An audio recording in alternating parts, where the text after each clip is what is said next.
Yeah, I know you are asking yourselves why ID is not coming in time, but there are a few things we need to agree. First, we have two issues, matters devolution and the Finland issue. So you've seen our level of preparedness.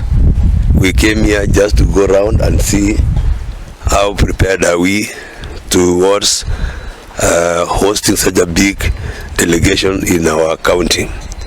And together as leaders, we have governor, this is me, we have the deputy governor, we have the leader of majority, together with the other MCS, we have our national leaders, our two members of parliament. Some were here in the morning, but because of other engagements and the report that we were waiting that came a little bit late, they left. We also have our senator here, and that means the leadership is here. Why we took time is because we wanted to see how best we can, relate to you our issues. On matters devolution, you have seen what we have done. Yesterday we were with COG and the members of the Senate, and we discussed. We went round to the sites, all the way to Arboretum, up to the stadium, this place, and Hill School, where they will be doing some parking of the vehicles. And they agreed. In fact, the chair, who is also the chair of devolution and the vice chair, COG, gave us 9 out of 10. And that means we are doing something. And even having this beautiful ground here of sports club, it is really plus, especially in our county, to have such a facility. It is not easy. You will not get it anywhere, something good like this. And Chairman, we are so grateful that you agreed to host us. So we are ready to move on. We will be meeting again and again until the very day. On infrastructure, you are seeing what is happening now all over.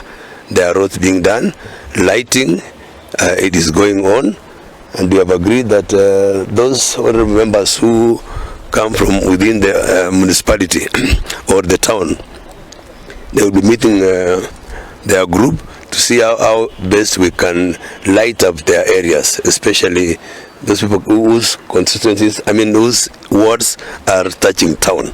So that when you are ready. So the next thing we want to discuss now, which I think you are all now interested, is the issue of Finland, Canada, which has become an elephant in the room. But thank God, when I invited Senator to also answer his part of the story and what we had found out, he willingly came. We met with the leaders who were there, together with our county assembly. We have the chair here of the committee, and we discussed a number of things, and a few other things have come out. So I will allow the deputy governor, who is chair of this task force, to read through what we found out. And remember, this is our county, this is our home. The parents, together with the children, they require real, concrete answers, and we are ready to talk about it. Thank you so much, Karibu DJ. Thank you very much, Governor. So I'm going to read a joint statement by all the leaders of Uasin Gishu, and then any questions will be answered by both the Governor and the Senator of Uasin Gishu. So on Saturday, 22nd July 2023, all the Uasin Gishu leaders, Governor, Deputy Governor, Senators, Members of Parliament, and Members of the County Assembly met to deliberate on the issue of Uasin Gishu Overseas Education Program, as well as review the readiness to host the devolution conference scheduled for 15 to 19 August 2023. It was resolved that a joint team comprising of the Uasin Gishu Overseas Education Task Force that I chair, the trustees, and a representative from the office of the Senator to look into the details of the program since inception. An update review meeting with a team was held on Wednesday, 26th July 2023, attended by the Governor, Deputy Governor and the Senator. The team has been working around the clock to provide a detailed report which has been presented to the leadership. Brief background of the programs. This program is run and managed by Uasin Gishu Overseas Education Trust, which has 6 trustees. The county entered into agreement with various Finland and Canada learning institutions and signed Memorandum of Understanding, MOUs. This was in order to avoid need for individual bank statements, negotiated tuition fees, and guaranteed visa issuance. The program was tailor-made for Uasin Gishu overseas students in both degree and diploma in nursing, physiotherapy, welding, and various engineering disciplines. The program has successfully placed students in the following learning institutions: Tampere University of Applied Sciences. In degree in nursing, we have 50 students. Diploma in nursing, we have 26 students. Degree in physiotherapy, we have 25 students. 2. Tampere Adult Education, we have 10 welding students. 3. Uvascular University, we have degree in nursing, 25 students. Laurea University, which has several campuses. Campus number 1, Vorvo, degree in nursing, we have 34. Dikurila, degree in nursing, we have 18. Loja, degree in nursing, we have 31. And Otanemi, physiotherapy, we have 31.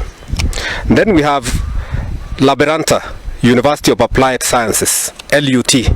We have a total of 44 students doing various engineering degrees.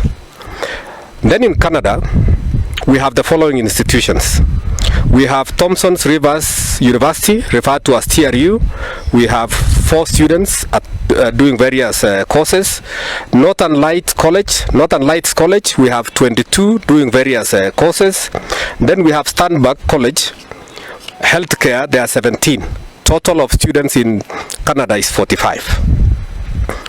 And the total for Finland is 277. As at today, the program has successfully placed a total of 322 students in Finland and Canada. The parents deposited money in trust account in KCB Eldoret East branch. The payments were made in full per cohort, as and when they were invoiced, irrespective of whether the parents had cleared the payments or not. The responsibility and obligation of the parent was made clear through various meetings at inception and continuous engagements with them to pay in time all tuition fees, accommodation, travel, visa processing, medical assessment, and insurances and other incidentals. The Joint Committee has prepared a database of all students and parents, deposits received and payments made using all available records, including the bank statement. A key finding from the database above shows the following. 1. First semester fee for 334 students who are still in Kenya, amounting to Kenya shillings 217,349,093. Kenya shillings 217,349,093 shillings has been paid to the universities. Currently, most of these parents are raising the second semester fees as per the new immigration requirements.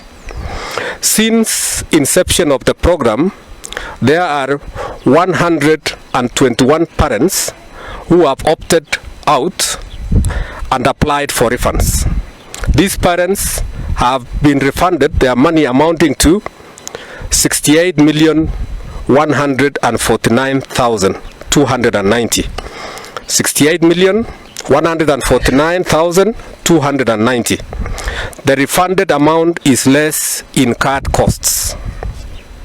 For example, the following parents have been refunded. We have a student named Michel Chepkoskei Rono. The parent name is Joseph Rono. They were refunded on 23rd of January 2023.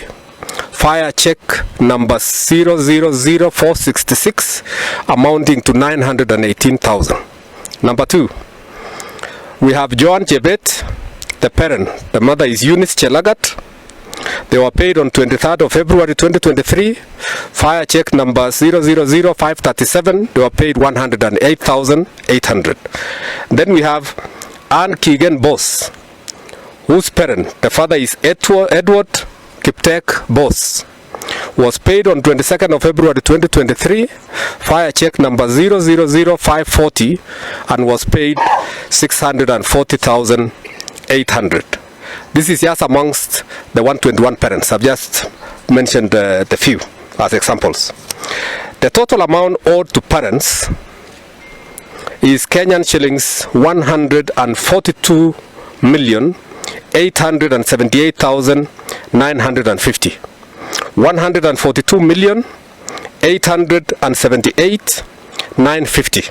That is what is owed in the program to the parents who are paid their monies. Now I'll break this 142 into the intended campuses where the children were to be enrolled. So we have Laurea University, number of students 106, total amount 50,362,950. We have Metropolia, 2 students, 1,418,000. We have Gradia University, practical, 47 students, 3,369,000.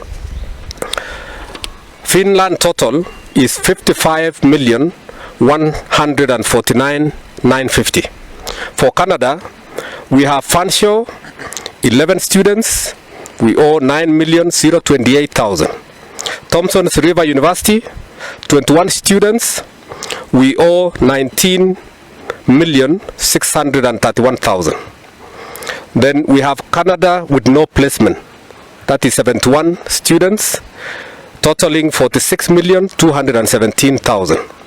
Then we have accommodation fees where the parents paid but has not been remitted, and we have 58 parents involved, and the total amount is 12,853,000. So the total for Canada is 87,729,000. The total for both Finland and Canada that we owe parents is 142,878,950. This is derived from these categories, 3 categories that I want to just summarize how those monies are owed. There are 92 parents who have paid fees for 1 semester, but their children have not been placed in any college to date. Category number 2, there are students whose pathway payment have been received and yet to be remitted to the university. Then there are students who are advanced in visa processing but whose accommodation and flight costs are yet to be settled. There are 322 parents whose children in Finland and Canada and owe the trust a total of Kenya shillings 96,673,090 shillings. A total of Kenyan shillings 20,968,800, 20,968,800 are OPA payments to the universities in both Finland and Canada. OPA payments were largely occasioned by some students completing the visa requirements after fees have been paid, while others withdrew midway. That's how the overpayment to universities happened in most cases. Way forward, we are inviting individual parents for scheduled meetings as follows. On 3rd of August 2023, 9 a.m., we will be meeting the 322 parents both Finland and Canada parents with arrears with students abroad. So we'll be meeting them at the municipality hall on 3rd. And this will be by invite. It's only the parents who are involved who will be in the meeting. The second group, we have 48 students, both of them in Finland and Canada parents with arrears, but with students here in Kenya. So those are those who paid their fees partially, but total fees was paid to the universities. So we'll meet them also on 3rd of August, time 2 p.m. at the municipality hall. Then we have a group of 92 parents whose money has not been remitted to any university. We plan to meet them on 4th of August, next Friday, at 9 a.m. at the municipality hall. Then we have parents with partial payments done, 224 of them. We'll also be meeting them on the 4th of August 2023 at 2 p.m. at the municipality hall. Details of each parent's arrears will be provided in next week meetings, which will be strictly for parents in the program. An actual list will be available and invites for the meeting will be sent accordingly. We jointly, as Uasin Gishu leaders, request all parents to settle their arrears as soon as possible to enable refunds to students who have not been placed and are not willing to proceed with the program. After 14 days from the meeting, the trustees shall publish the list and institute recovery measures. All endeavors to continue recovery of overpayments to universities continue. This is something which has already started. Full support is being given to all continuing students in the program. The program going forward after this backlog will be re-engineered with inputs from all the leaders, all the stakeholders, and the recommendations from the task force that I chair.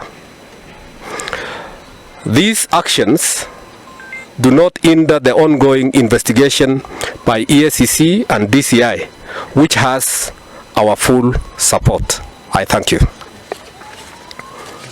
Okay.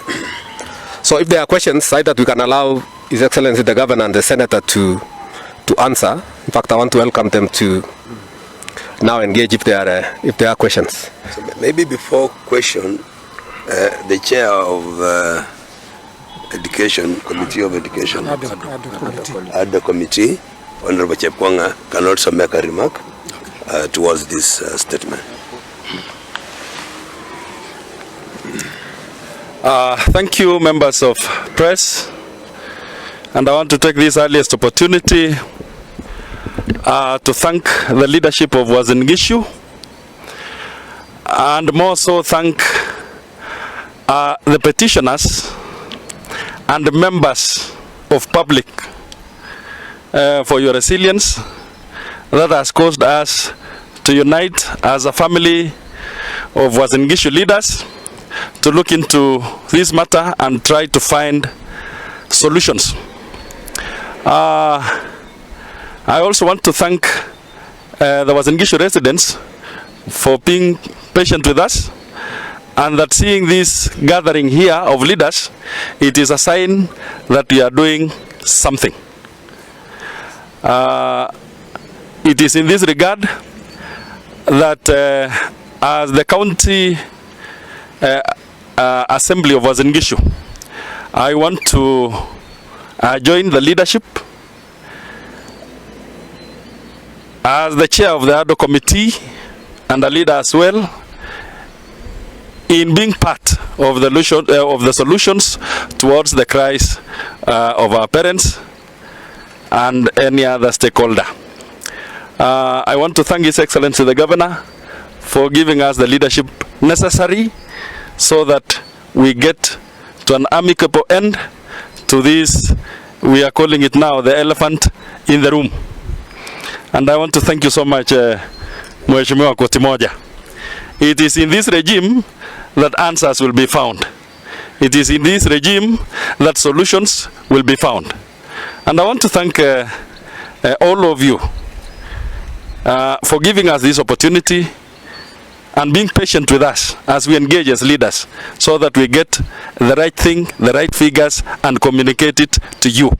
What I'm saying is that on behalf of the County Assembly is that no shilling will be lost. That one I assure you as a leader of Uasin Gishu. What we are doing is that we are asking those parents who have not paid their school fees for their kids, and their kids are in Finland. Please, if you have not paid, you are derailing us, and we will come for you. We will name you. We will shame you. I don't care whether you are son of who.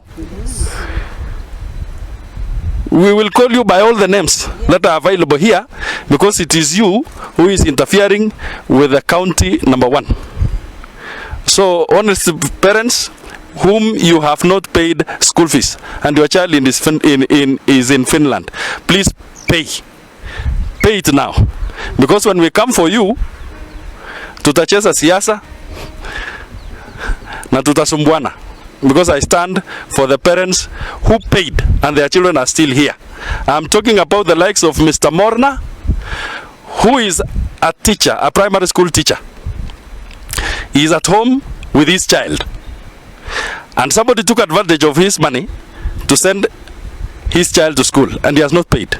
So the leadership of Uasin Gishu, and I want to thank Honorable Mandago, because you've come, you've joined hands with us to find the solutions here. I want to thank you all. As the Assembly of Uasin Gishu, we will work together to make sure that we bring this to an end, and we let our parents rest well, enjoy their hard labor, educate their kids. Ours is to support and to make sure that nothing of the same kind happens again. Thank you so much. Thank you, Honorable Governor. Thank you, Chair. So maybe now you can place questions. Senator Mandago is here, the Deputy Governor is here, and whoever has any information on any question you are going to raise. Karibuni.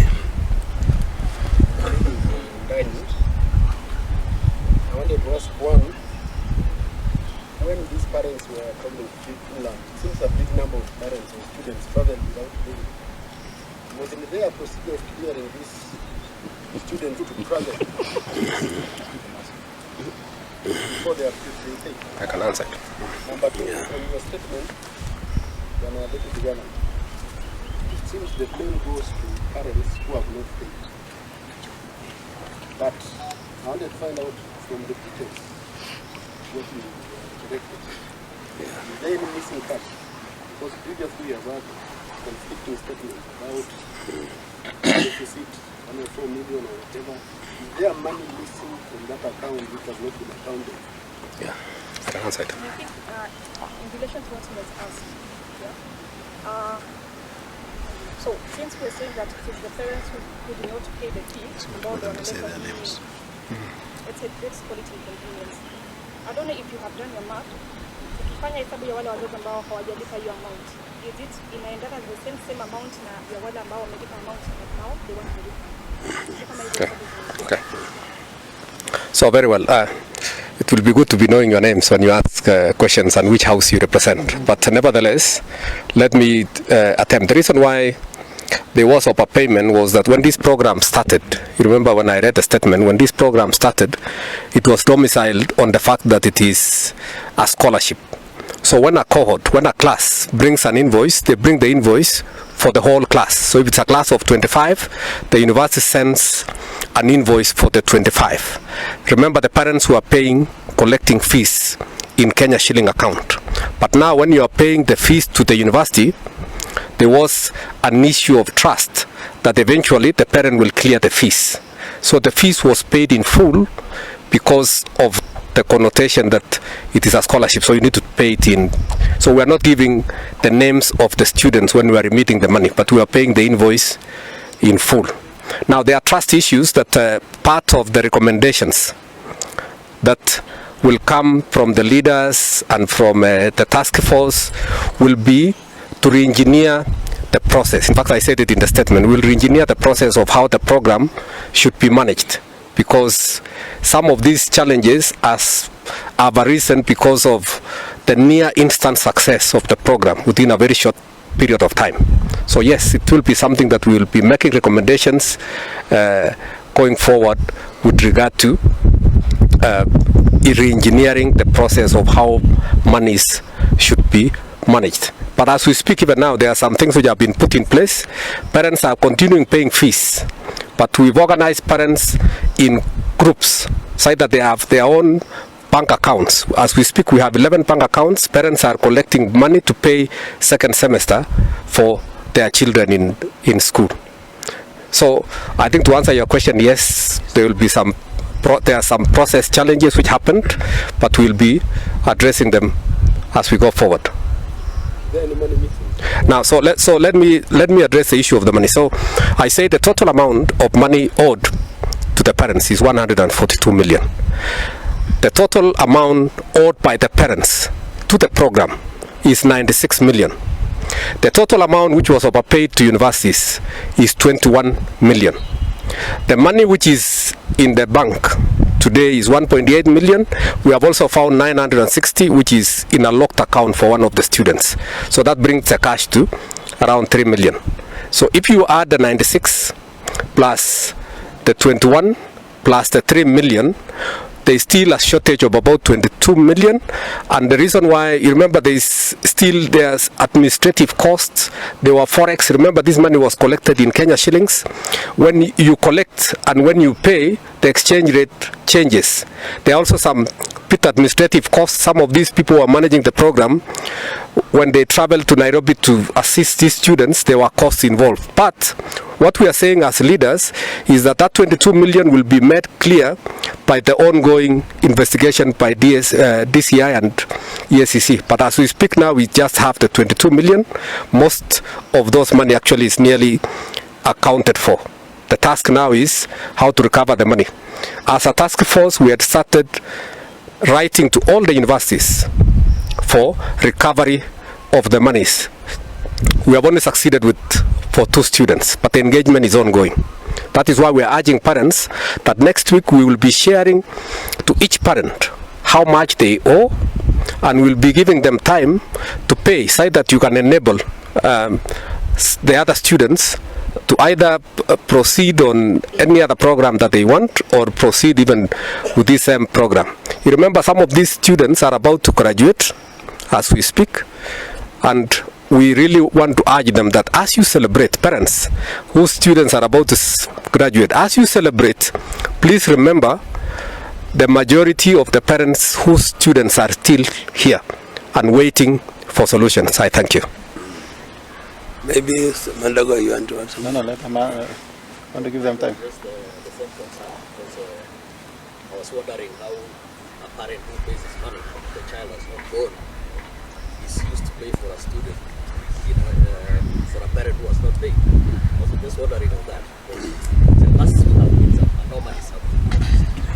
Either the parent has some influence, these are the You need to explain that. Okay.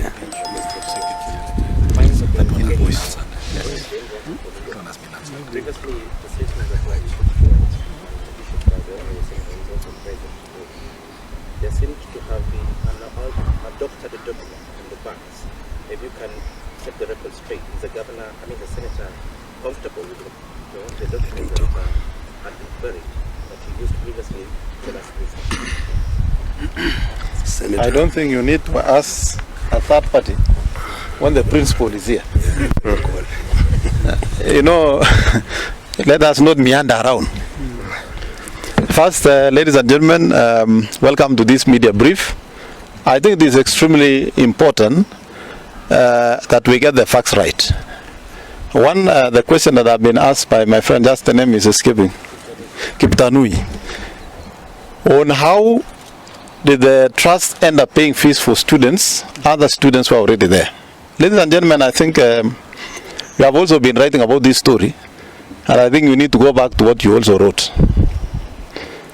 When we had the agitation of parents and some students who had not cleared their fees, and there was a threat of the program being terminated and those children being returned, and the invoice was already with the trust, And we all know, and I'm sure you guys have traveled and you understand how some of these countries and institutions operate.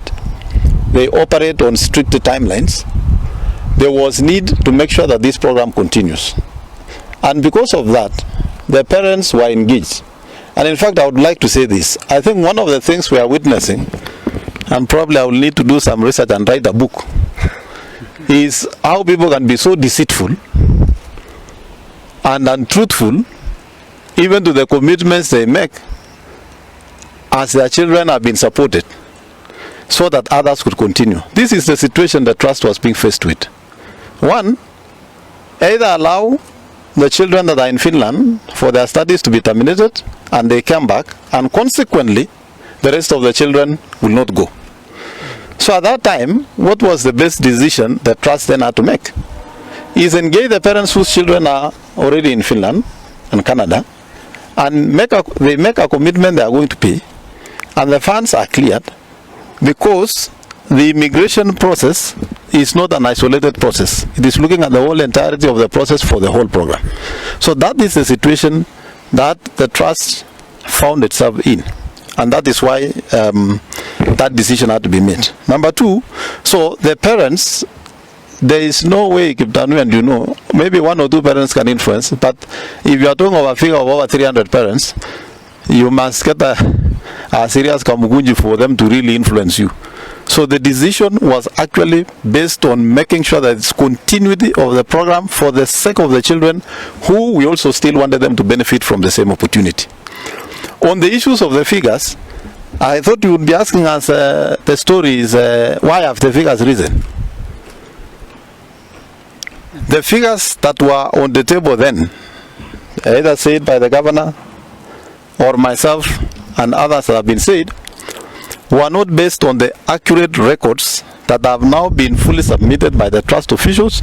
And you remember, the trust officials had already been sent home, and there was need now to really find out, and we said as a leadership, that even as we wait for EACC and DCI to continue with the process, we have a situation here. These are our parents, these are our students, these are our employers. We cannot sit and wait, because sitting and waiting means this program is going to collapse and we are not going to have the program in the future. So we made a decision that let's get all the facts, let's get all the documentation, let us do all the verification. And that is why we can now place the amount of money parents owe. We can accurately place the amount of money the universities owe. We can now place the 22 million that was used for other costs. And we are not saying that the officers have not accounted. They have shown how they have spent the money. But we have said, since this money was spent by serving officers and already a process is on, yes, we have the figures, we have what they have said and accounted, but why don't we allow an independent institutions to give us the veracity of these documents and the figures, and see whether all these that have now been said are accurate. But our focus as a leadership now is, let's get the parents whose children were paid for, to prevent their return the money. And it will surprise you, gentlemen.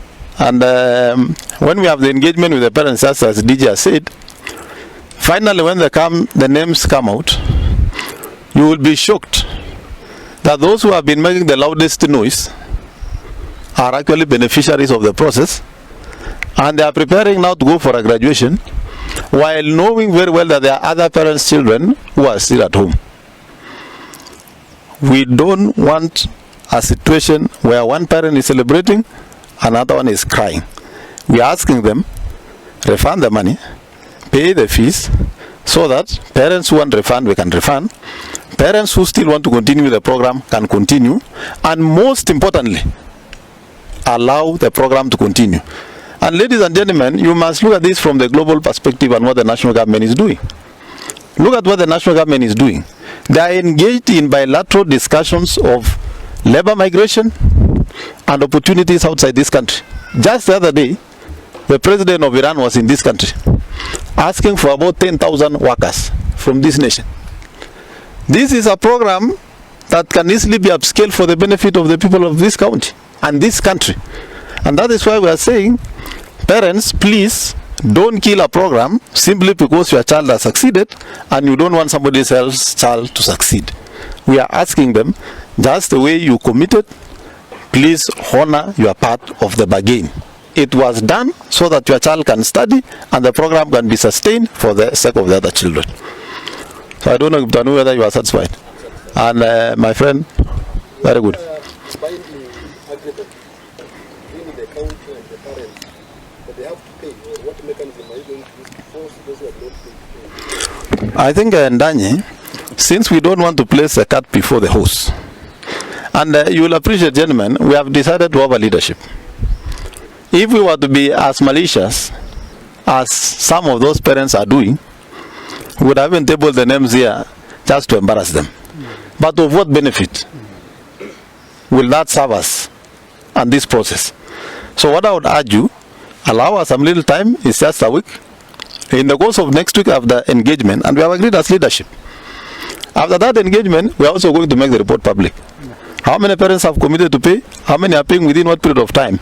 Those who will then decide not to pay, of course, you know, in this country, there is only one way to solve problems. When you disagree, you move to court and institute legal measures to do the recovery. Meantime, as a leadership, we shall look at what else to do to make sure that the program is sustainable.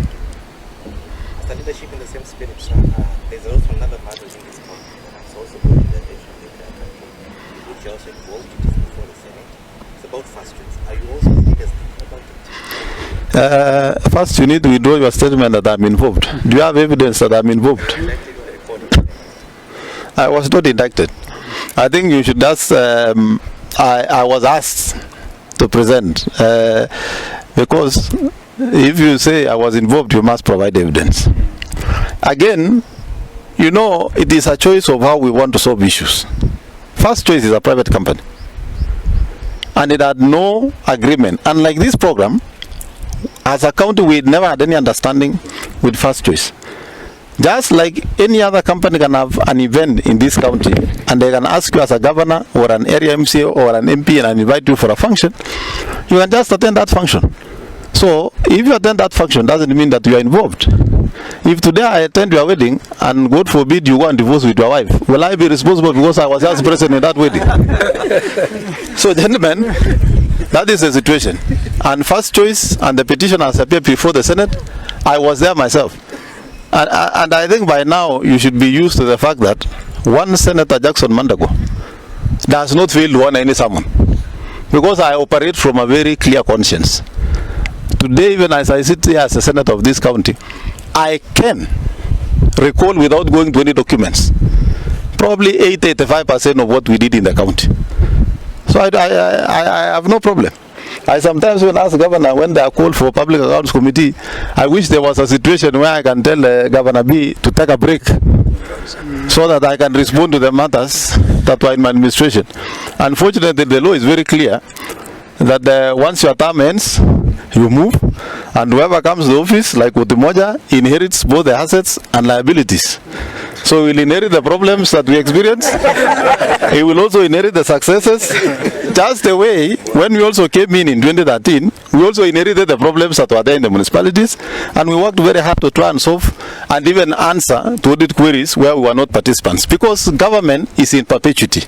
And I think that is just how the framers of the Constitution and the law put it. So for First Choice, let me so that we clarify that point. They appeared before the Senate, and my only involvement was being present because a cabinet secretary was also attending the function.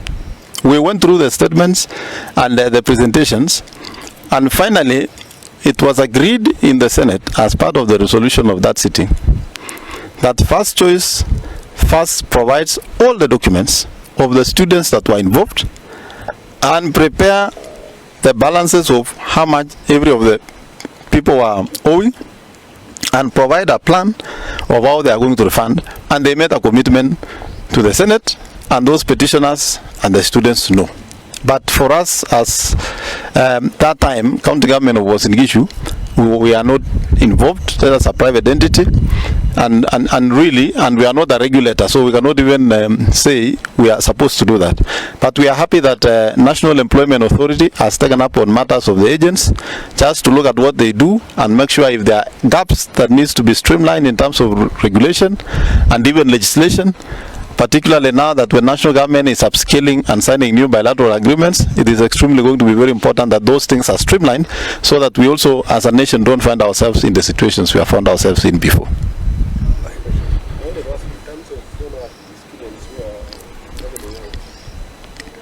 Also, some of them being exposed to a lot of suffering. Already we have recorded cases of death. As leaders, those guiding that place, what are you doing? Thank you very much. I think first on that unfortunate incident of death that we lost a student, we still want to really condole with that family and say it was a very unfortunate incident. However, we don't want to discuss the circumstances that led to the death because the information we have might not be what the general public is perceiving. And it is because, again, this is not our own information.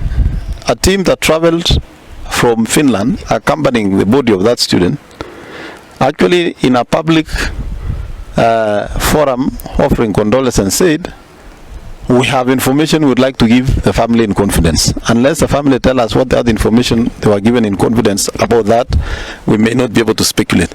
But suffice to say, as much as people say these children are suffering, and Ndanye, I know you are a digital person. I see you posting a lot on Twitter, and the Star is digital, and all of you, and all of us gentlemen.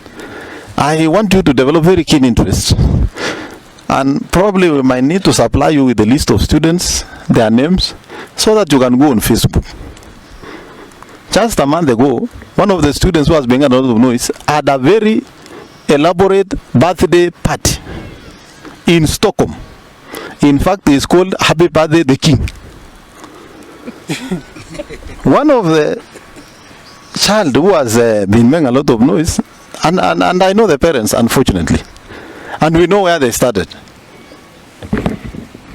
He's saying, my biggest problem now is that I never imagined I will always be driving to work.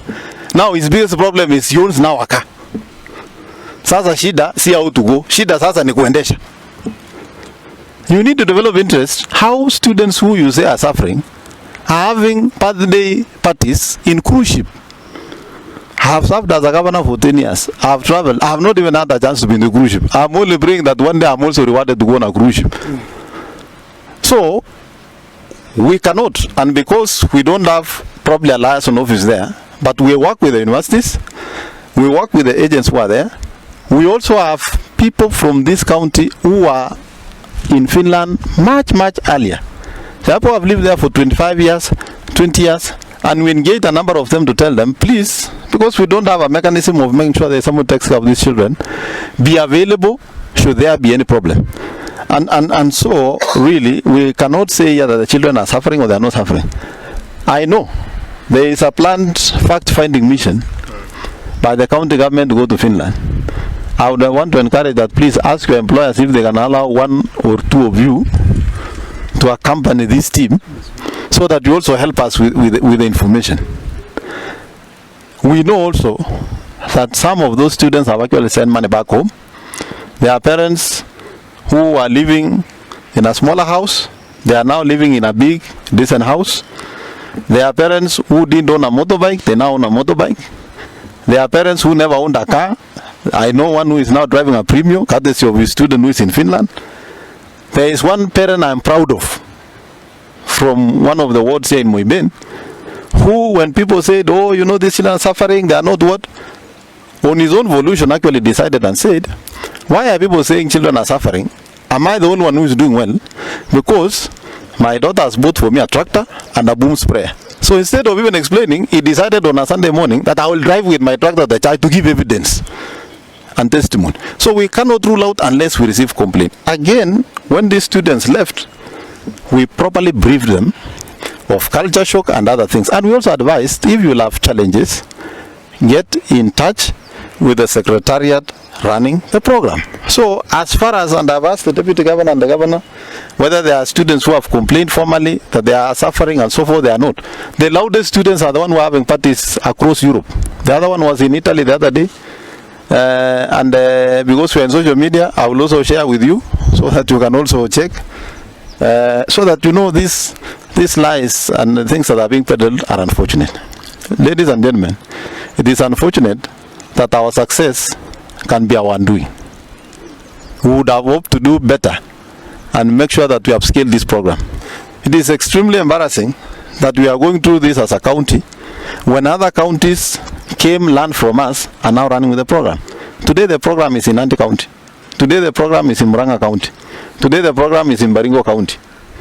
We ourselves are shutting the door for ourselves as a county. I want to urge those parents whose students were paid fees for to sustain the program to also feel for the parents whose children still need to go for the program, and we're asking them to do it within the very shortest time so that we can refund the parents who need the refund. We can process the students who still need want to go and study. We are very grateful to the immigration agencies from Canada and Finland for the support they have given us in this program. In spite of these challenges, after I left, the governor and the deputy governor and the team have continuously engaged the embassies with a view of making sure that the program continues. And we are going, and we have said as a leadership, we are going to do our best to make sure that this program doesn't collapse, because those are not the only students who need this program in this county.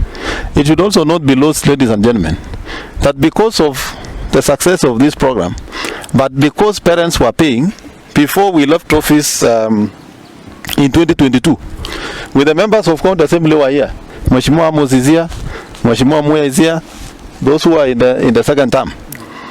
We have made provision now in our county education revolving fund so that foreign study can also be part of what is being funded by the county. Again, this was informed by the fact that not all parents would afford to pay 1.2 million. Most of those children who went, we did a lot of fundraisings for most of those parents. Others sold land, others we fundraised, others borrowed from that.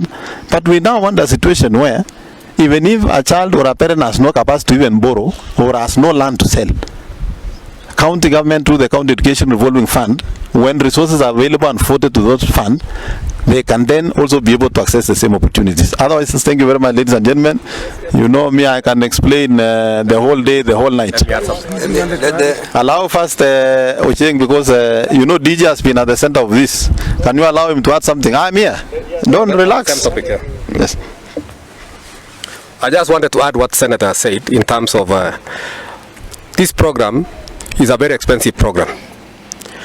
For a degree course in Finland, for example, it will cost, fees alone will cost 3.5 million Kenya shillings, because per year you are paying 8,200 euros. So what the parents who are informed at the beginning, when they paid the 1.2 million, they were only paying fees for one semester. And what we are calling the pathway. You need to learn the Finnish language before you go to Finland, because even the visa is processed. So it is a very expensive program, but the rewards are enormous. When we travel to Finland, with my task force, what are we going to look for? One, we want to look, because the comments we are getting from the students is that it's a lot easier to get employment when you are around Helsinki. So we'll be looking at more programs around the universities closer to Helsinki. Two, we'll be looking at other programs below degree level, where within, like the one for welding, where within 1 year they can be able to have completed, because to do a degree is quite expensive. And two, we will need in future to be aligning the capabilities of the parents to support their students and the program. Because if for some reason or the other a student is not able to get employment, then they need to be able to be supported by the parents. Okay, just maybe Cheng, please finish, and then I'll have to say maneno. Yeah. Yes.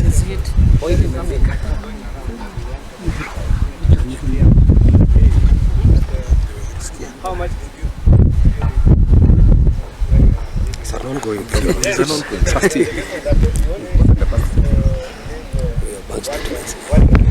Thank you very much, Ocheng. You know, I started by saying government operates in perpetuity. And the program did not switch on when I began and switched off when I left office, then switched on when the new administration come. And I don't know the expectation of who will switch it off. This is the position. This is a program that has been ongoing even after I left office. Okay? The figures we were quoting was at a particular date, but that doesn't mean the program had already stopped. You've heard the DG saying, even after verification, we have now realized there is 960 students still locked up in a student account. So the funds that were there were continually being used to support the program. You have heard over 200 million was already being paid to universities. It is this from the same account. So I think that is the position. But allow me to summarize in Kiswahili, because I think there are people who are saying labda kuna wazazi ambao walichukua pesa wakalipiwa na hawajarejesha. Wacha tu niseme sasa kwa kifupi kwa Kiswahili. Ingawa labda sitakuwa na ufasaha wa lugha, lakini nitajaribu. Kwanza kabisa sisi kama viongozi tumeweza kukutana ili kutoa suluhu na mwelekeo na mpango kamili ya kuhakikisha hii program ambayo tulianzisha, ambayo inanufaa vijana katika kaunti hii, kwanza inaweza kuendelea, na ya pili kutatua matatizo ya wale wanafunzi ambao wamelipa karo na wangali wako nyumbani na wazazi wanaitisha kwa nini watoto wetu hawajaenda kusoma. Ya pili ni kueleza hivi, katika ile fedha ambazo tumepekua kama viongozi kupitia kwa wale maafisa ambao wanafanya kazi, zile pesa ambazo zimetumika ya wazazi wengine kusupport wale wanafunzi tayari walikuwa Finland ni kadri ya milioni 96. Na ndipo tunasema wale watoto tayari walikuwa shaenda ng'ambo. Kulikuwa na changamoto ya program hii kusimamishwa kwa sababu ya hawa kutolipa karo kwa wakati ambao ulikuwa nafaa. Na kwa sababu wazazi hao waliweza kupata nafasi na wale walikuwa nasimamia program hii kujadiliana jinsi hiyo program itakishwa inaendelea, ili wale watoto tayari bado wako katika nchi hii na kaunti ya Kenya waweze pia kupata hiyo nafasi. Pesa ambazo zilikuwa kwa trust, na trust ilikuwa ina operate account moja, waliweza kulipa hiyo karo ili hao watoto wasirudishwe nyumbani, kwa sababu wale wangerudishwa nyumbani na maanisha wale walikuwa nyumbani hawangepata nafasi tena ya kwenda kusafiri. Kwa hivyo ilikuwa nafasi ya kuchagua kama tunataka kuendelesha program ama hii program iweze kusimama kwa sababu ya changamoto ambazo zimekuwa. Na kwa sababu uongozi huko kupeana suluhu kwa matatizo ambazo zinakuja, ndio maana kulikuwa na uamuzi wa kuhakikisha hiyo program ambayo inaendelea. Ile tunataka kuomba wazazi, na ni jambo la kustusha na labda kwa kukasirisha, kuona mzazi ambao alifaidi na yeye mwenyewe alienda kwenye ofisi ya serikali na akasema atalipa karo, mtoto wake amelipiwa, tayari mtoto wake yako karibu kufuzu, na yeye anakataa kuregesha ile pesa ili huyu mwanafunzi mwingine aweze kupata nafasi. Tunataka kuomba wazazi kwa heshima, tafadhali, wakati wewe unafanya mpango ya kwenda kusherekea kufaulu kwa mtoto wako, kumbuka ule mtoto na mzazi ambao walichangia pakubwa ndio mtoto wako aweze kufaulu.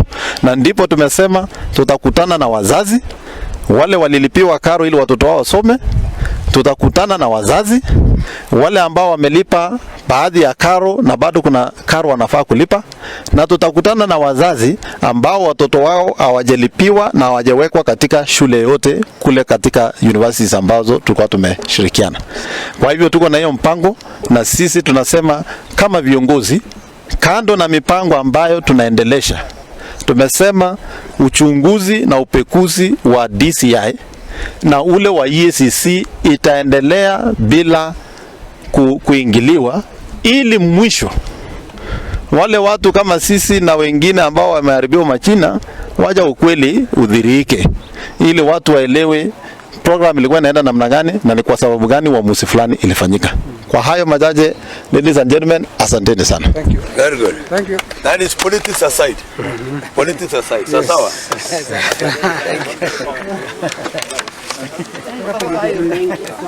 Mengi na machache.